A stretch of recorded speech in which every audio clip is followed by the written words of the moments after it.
తెలుగు రాష్ట్రాల్లో ప్రజలకు సరిపడా కూరగాయల ఉత్పత్తి జరగడం లేదు. దీంతో ఇతర రాష్ట్రాల నుంచి దిగుమతి చేసుకోవాల్సి వస్తోంది.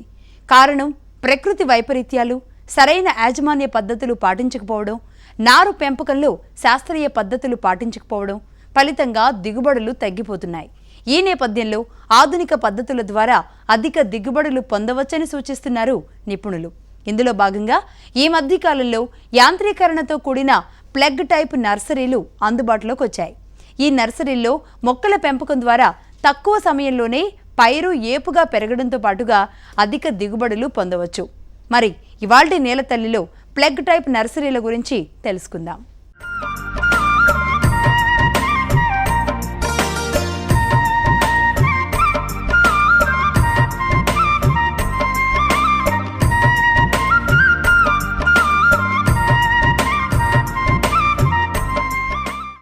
కూరగాయల సాగులో నాణ్యమైన నారు నాటుకోవడం వల్ల మంచి దిగుబడులు పొందవచ్చు.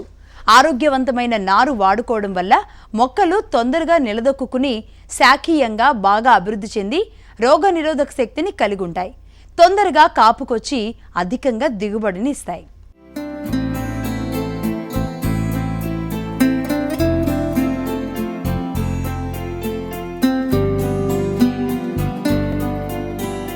కూరగాయలు సాగు చేసే రైతులు గతంలో ఎవరికి కావాల్సిన నారును వారే స్వయంగా నారుమడులు పోసి ఉత్పత్తి చేసుకునేవారు. ఈ విధంగా నారుమడులలో పెంచిన నారుకు నేల ద్వారా వ్యాపించే తెగుళ్లు ఆశించి మొక్కలు చనిపోవడం, నాణ్యతతో కూడిన నారు వచ్చేది కాదు. మొలక శాతం కూడా తక్కువగా ఉంటుంది. దీనివల్ల అధిక ధరలు పెట్టి హైబ్రిడ్ విత్తనం కొనుగోలు చేసినా నాణ్యమైన విత్తనం వచ్చేది కాదు.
ప్రొపిన్తో తయారు చేయబడిన నల్లరంగు ట్రేలను ప్రో ట్రేలు అంటారు. ఇవి రకరకాల పరిణామాలలో ఉండి అన్ని రకాల కూరగాయల నారును పెంచుకోవడానికి అనువుగా ఉంటాయి. జాగ్రత్తగా వాడుకుంటే ఈ ట్రేలను 4 నుంచి 5 సార్లు నారు పెంచుకోవడానికి వాడుకోవచ్చు. సాధారణంగా 98 గుంతలు ఉన్న ట్రేలను టమాటా, మిరప, వంకాయ, క్యాబేజీ, కాలీఫ్లవర్ పెంచుటకు వాడతారు. తీగజాతి కూరగాయలు, పుచ్చ, కర్బూజ నారు పెంచేందుకు 40 నుంచి 50 గుంతలు ఉండే ట్రేలు అయితే మంచిది. ట్రేలను తిరిగి వాడుకునే ముందుగా శిలీంద్రనాశక రసాయనాలతో శుద్ధి చేయాలి. ప్రతి గుంతకు అడుగున రంధ్రం ఉండి నీరు నిలవకుండా ఉపయోగపడుతుంది.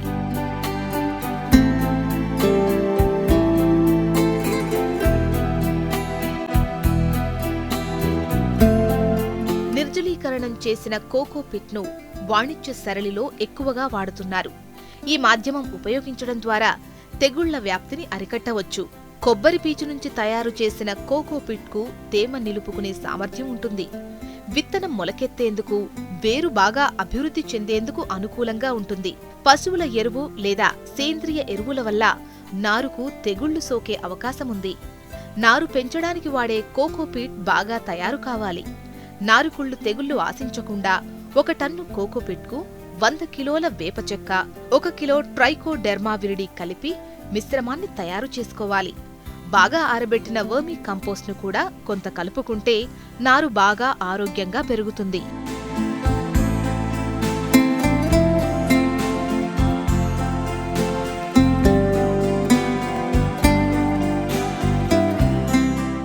షేడ్ నెట్ల కింద నారు పెంచడం ఎలా?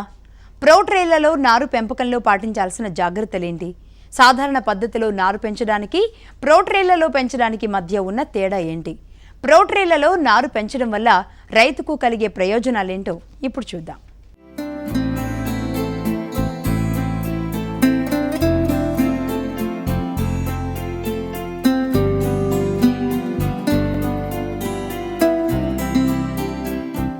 నారు దశలో మొక్కలను 30 నుంచి 50% నీడనిచ్చే నలుపు లేదా ఆకుపచ్చ లేదా తెలుపు రంగు షేడ్ నెట్లు ఏర్పాటు చేసుకుని వాటి కింద ప్రో ట్రేలలో నారు పెంచుకోవడం వల్ల ఎండ, చీడల నుంచి మొక్కలను కాపాడుకోవచ్చు. కీటకాలు లోపలికి ప్రవేశించకుండా 40 మెష్ కీటక వలలను ఏర్పాటు చేసుకోవాలి. దీనివల్ల లోపలి వైపు గాలి ప్రసరణ బాగుండి గాలిలో తేమ అదుపులో ఉంటుంది. షేడ్ నెట్లు నిలబెట్టడానికి మొదట 7 నుంచి 9 అడుగుల పొడవైన సిమెంట్ లేదా రాతి స్తంభాలను లేదా జిఐ పైపులను వాడుకోవాలి. వీటిని 6 నుంచి 8 మీటర్ల దూరంలో పాతుకొని పై భాగాన్ని జిఐ తీగల సాయంతో కప్పాలి. లోపలి వైపు మీటర్ వెడల్పు 30 సెంటీమీటర్ల ఎత్తు ఉండే బెడ్లు తయారు చేసుకుని వాటిపైన ప్రో ట్రేలను అమర్చి ఉంచాలి.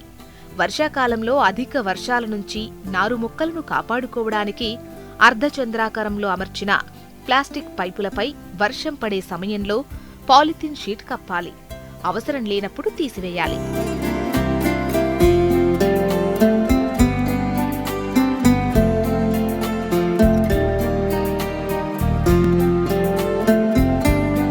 ప్రో ట్రేలను కోకోపీట్ లేదా కోకోపీట్ వర్మీ కంపోస్ట్ మిశ్రమంతో నింపుకొని విత్తుకున్న తర్వాత నీటి తడులిచ్చి ట్రేలను ఒకదానిపై ఒకటి అమర్చి 2 నుంచి 4 రోజుల పాటు ఉంచి వాటిపైన పాలిథిన్ షీట్ కప్పి ఉంచాలి. దీనివల్ల విత్తనం తొందరగా మొలకెత్తుతుంది. 98 గుంతలు ఉన్న ఒక్కో ట్రే నింపడానికి సుమారు 1 కిలో కోకోపీట్ అవసరమవుతుంది. విత్తనం మొలకెత్తిన తర్వాత ట్రేలను వేరుచేసి బెడ్లపై అమర్చాలి. ఈ ట్రేలకు క్రమం తప్పకుండా రోజ్ క్యాన్ గానీ లేదా మైక్రో స్ప్రింక్లర్ల ద్వారా గానీ నీటి తడులు ఇవ్వాలి. నారు బాగా బలంగా పెరగడానికి 19-19-19 మిశ్రమాన్ని 5 గ్రాముల లీటర్ నీటికి కలిపి విత్తిన 12 నుంచి ప్రారంభించి పిచికారీ చేయాలి. మొక్కల ఎదుగుదలను బట్టి పోషకాలను సమగ్రంగా అందించినట్లయితే నారు దృఢంగా పెరుగుతుంది.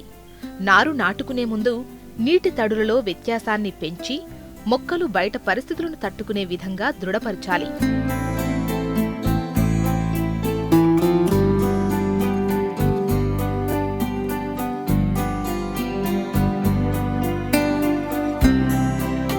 సాధారణంగా ఎత్తైన మడులపై నారు పెంచుకోవచ్చు. ఈ విధంగా పెంచుకున్న నారు చీడపీడల బారిన పడి సమానంగా పెరగకుండా అంత దృఢంగా ఉండదు. కాబట్టి ప్రో ట్రేలలో పెంచే నారు శ్రేయస్కరం. ప్రో ట్రేలలో నారు పెంచడం వల్ల మొలక శాతం ఎక్కువగా ఉంటుంది. విత్తనం ఆదా అవుతుంది. నారు మొక్కల మధ్య దూరం సమానంగా ఉండటం వల్ల పెరుగుదలలో సమతుల్యత ఉంటుంది. నారుకుళ్ళు తెగులు సోకకుండా ఉండడం వల్ల మొక్కలు చనిపోవు. వేరు వ్యవస్థ బాగా వృద్ధి చెంది పొలంలో నాటినప్పుడు తొందరగా నిలదొక్కుని త్వరితగతిన పెరుగుతుంది. రవాణా చేసుకోవడం సులువుగా ఉంటుంది. కాయలు సమతుల్యంగా పెరిగి ఏకకాలంలో పక్వతకు వచ్చి కోత ఖర్చు, పంట వృధా తగ్గుతుంది. చీడపీడల వల్ల కలిగే నష్టం చాలా తక్కువగా ఉంటుంది. వేసవిలో బయట ఉష్ణోగ్రతలు ఎక్కువగా ఉన్నప్పుడు ప్రో ట్రేలలో షేడ్ నెట్ల కింద పెంచుకునే నారు తొందరగా సిద్ధమవుతుంది. బయట పరిస్థితుల్లో నారు పెంచుకోవడం సాధ్యం కానప్పుడు షేడ్ నెట్లలో పెంపకం మంచిది. నారు మొలకెత్తిన తర్వాత 7 నుంచి 10 రోజుల వయస్సులో నారుకుళ్ళు తెగులు నివారణకు కాపర్ ఆక్సీక్లోరైడ్ 3 గ్రాములు లీటరు నీటిలో కలిపి ట్రేలను తడపాలి. సంవత్సరంలో ఒకసారి సాయిల్ సోలరైజేషన్ లేదా ప్యూమిగేషన్ పద్ధతిలో నేల శుద్ధి చేసుకోవాలి.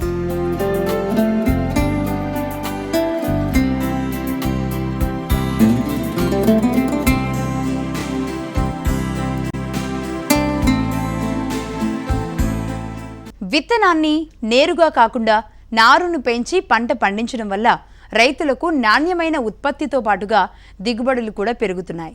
అందుకే ఆంధ్రప్రదేశ్ ప్రభుత్వం ప్రత్యేకంగా హైటెక్ పద్ధతిలో నారు పెంపకాన్ని చేపడుతోంది.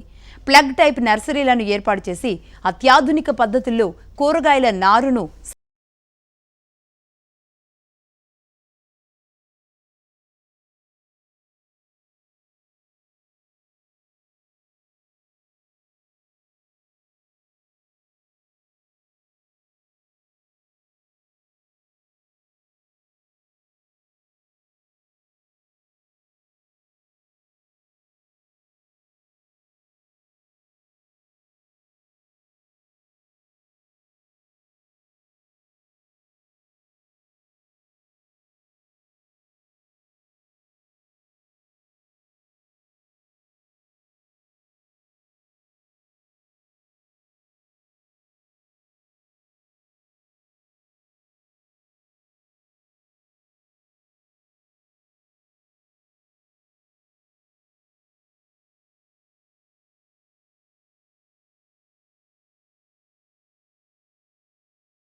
అట్లయితే కొన్ని రకాల కూరగాయలను తప్పనిసరిగా మనం నారు పెంచుకొని సాగు చేసుకోవాల్సిన అవసరం ఉంటుంది. అటువంటి వాటిల్లో ప్రధానంగా చెప్పుకోవాల్సి వస్తే టమోటా కానీ, వంగ కానీ, లేదంటే మిర్చి కానీ, ఇటువంటి వాటిని మనం కంపల్సరీగా నారు పెంచుకోవాల్సి వస్తుంది. అయితే గతంలో ఏం చేసేవాళ్ళు అంటే ఈ నారు అనేది రైతు వారీగా పెంచుకునేవాళ్ళు. రైతు పెంచుకునేటప్పుడు నారుమళ్ళు మామూలుగా ఫ్లాట్ చదరంగా ఉండే నారుమడి కానీ, లేదంటే ఎత్తైన నారుమడుల్లో కానీ ఈ విత్తనాన్ని వేసుకొని నారు బాగా ఎదిగిన తర్వాత అంటే పంటను బట్టి కొన్ని రోజుల్లో సిద్ధం అవుతుంది. ఆ పంటను బట్టి అది నారు సిద్ధమైన తర్వాత ప్రధాన పొలంలో నాటుకోవడం జరుగుతూ ఉండేది. అయితే ఈ విధంగా పెంచుకున్న నారులో మనకి నేల ద్వారా వచ్చేటువంటి డిసీజెస్, తెగుళ్ళు ఉంటాయి. అంటే నారుకుళ్ళు తెగులు కానీ, లేదంటే ఎండు తెగులు కానీ, ఇటువంటివి ఎక్కువగా వ్యాపించేదానికి అవకాశం ఉంది. కాబట్టి ఇటీవల కాలంలో రైతులు ఏం చేస్తున్నారంటే ప్రోట్రేల్ అంటాం. ప్రోట్రేల్ అంటే ప్లాస్టిక్ ట్రేస్ ఉంటాయి. ఈ ట్రేస్లో కోకోపీట్ అనేది ఏంటంటే అది ఇనర్ట్ మెటీరియల్ అంటాం.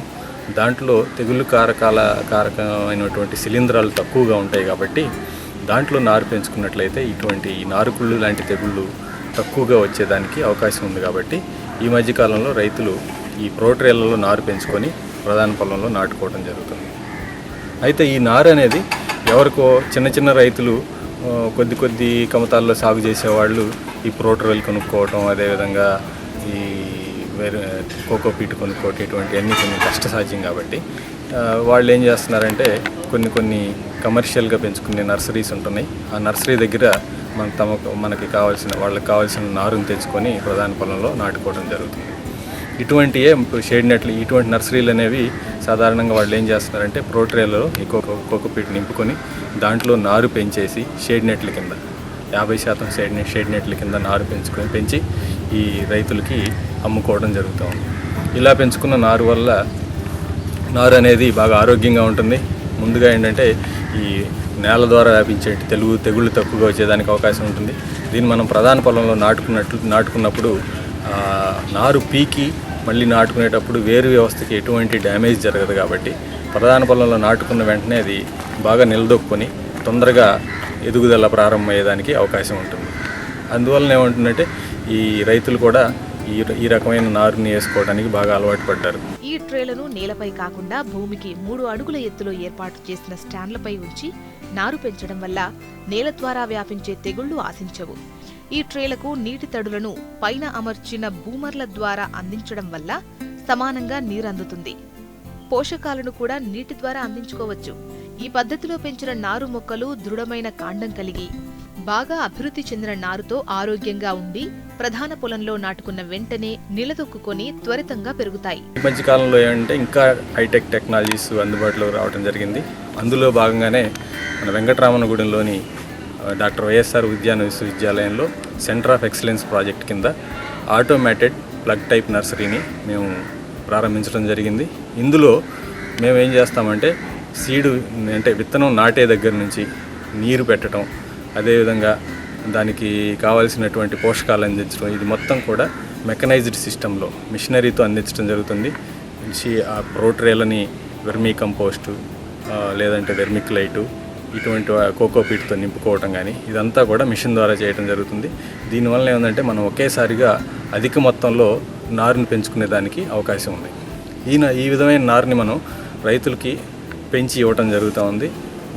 ఈ టమోటా కానీ లేదంటే మిర్చి కానీ వంగ కానీ ఇటువంటి విత్తనాలు ఏదైనా కానీ హైబ్రిడ్ విత్తనాలని మనం రైతులు కానీ తీసుకొచ్చి మాకు ఇచ్చినట్లయితే మేము వాటిని పెంచి దాన్ని రైతులకి సప్లై చేయడం జరుగుతుంది. దీనికి నామమాత్ర రుసుము సేకరించడం జరుగుతుంది. దీంట్లో భాగంగా ఏంటంటే ముందుగా ఈ నారు విత్తనం నాటుకున్న తర్వాత కొన్నాళ్ల పాటు ప్రధానంగా ఉండే ప్రైమరీ నర్సరీ అంటాం. ఆ ప్రైమరీ నర్సరీలో 15 నుంచి 20 రోజులు 25 రోజులు అంటే పంటను బట్టి ఉంచిన తర్వాత అక్కడ నుంచి సెకండరీ నర్సరీలోకి తీసుకొస్తాం. ఈ సెకండరీ నర్సరీ అనేది షేడ్ నెట్ కింద ఉంటుంది. ఈ షేడ్ నెట్లో మనం కొన్నాళ్ల పాటు ఈ నారు మొక్కని హార్డనింగ్ చేసిన తర్వాత గట్టిపరిచిన తర్వాత రైతులకి అందించడం జరుగుతుంది. ఈ విధమైన నారులో కూడా ఏంటంటే మనకి నారు మొక్కని సులభంగా తీసుకొని ట్రాన్స్పోర్ట్ చేసుకోవడానికి అవకాశం ఉంది. వేరు వ్యవస్థ బాగా అభివృద్ధి చెందుతుంది. మొక్క అంటే నారు మొక్క అనేది బాగా ఆరోగ్యంగా ఉండి ప్రధాన పొలంలో నాటుకున్న వెంటనే నిలదొక్కుని ఇమీడియట్గా కొత్త ఎదుగుదల ప్రారంభం అవడం జరుగుతుంది. అదేవిధంగా దీంట్లో కూడా మనకి ఈ నేల ద్వారా వచ్చేటువంటి శిలీంధ్రాలు తెగుళ్ళ బారి నుంచి రక్షణ ఏర్పడుతుంది. కాబట్టి ఎవరైనా రైతులకు కానీ ఈ విధమైన నారు పెంచుకోవాల్సిన అవసరం ఉన్నట్లయితే మా ఉద్యాన విశ్వవిద్యాలయంలోని centre of excellence for protected cultivation విశిష్ట రక్షిత సాగు కేంద్రంలో సంప్రదించినట్లయితే ఈ నారు పెంపకానికి సంబంధించిన వివరాలు అందించడం జరుగుతుంది. మీకు కావాలన్నట్లయితే మీరు తెచ్చుకున్న విత్తనాన్ని మేము నారు కింద పెంచి ఇవ్వడం జరుగుతుంది. అయితే ఈ విధమైన నారు అనేది కూడా ఎందుకంటే మనం రైతులకు ఎందుకు చెప్తున్నామంటే ఇప్పుడు మనం ముందు చెప్పుకున్నట్లుగా ఆరోగ్యవంతమైన నారు అనే విషయమే కాకుండా ఈ పద్ధతిలో మనకి విత్తనం వేస్టేజ్ కూడా తగ్గుతుంది. విత్తనం వేస్టేజ్ అంటే మనం ఇప్పుడు వేసుకునే రకాలన్నీ కూడా ఆల్మోస్ట్ F1 హైబ్రిడ్స్ ఉంటున్నాయి. వాటి యొక్క ధర అధిక ధరలో మనం కొనుక్కోవాల్సి వస్తుంది.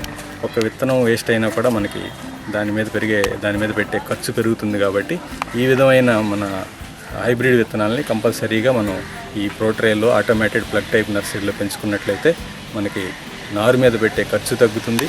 మంచి ఆరోగ్యవంతమైన నారును కూడా మనం తీసుకునేదానికి అవకాశం ఉంటుంది. ఈ విధంగా పెంచిన నారును ప్రాథమిక నర్సరీ నుంచి ద్వితీయ నర్సరీ లేదా హోర్డనింగ్ యూనిట్ కు మార్చడం జరుగుతుంది.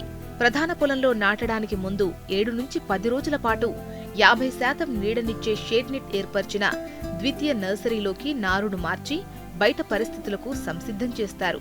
ఇందులో కూడా చీడపీడలు, అధిక వర్షాల నుంచి నారు మొక్కకు పూర్తి రక్షణ ఉంటుంది. ఈ విధంగా పెంచుకున్న నారు మొక్కలు త్వరగా ప్రధాన పొలంలో నాటుకోవడానికి సిద్ధమవుతాయి. టమాటా అయితే 21 నుంచి 25 రోజులకు, మిరప 35 నుంచి 40 రోజులకు, వంకాయ 30 నుంచి 35 రోజులకు, తీగజాతి కూరగాయలు 12 నుంచి 14 రోజులకు సిద్ధమవుతాయి.